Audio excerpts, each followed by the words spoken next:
The boy in front of me insisted I was his wife. At first, I thought it was just a child's prank. I'd only just gotten engaged to my fiancé Joseph, so how could I possibly have another husband? But when he told me his name was Sean, the same as my husband who died 10 years ago, I froze. 10 years prior, on an ordinary morning, my husband had gone for his usual morning jog, only to suffer a sudden illness and die under a bridge.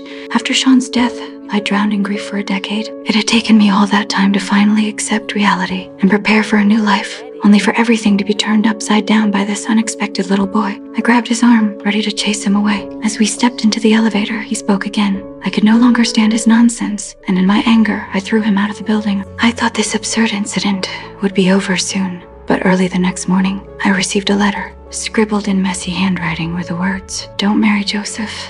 I knew right away the little boy had written it. I decided to tell my sister about what had happened, but as I spoke, we both burst out laughing. It was all just too ridiculous. When my fiancé Joseph found out, he also dismissed it as a childish prank. Yet seeing how unsettled I was by the boy's words, he called the building security downstairs to ask about the boy's background. By a strange coincidence, the boy was there downstairs, and he answered Joseph's call. Joseph rushed down at once and told Sean to take him to his parents. Sean's parents made him promise me, to my face, that he would leave me alone for good, but Sean flatly refused. "I don't want you to bother me again."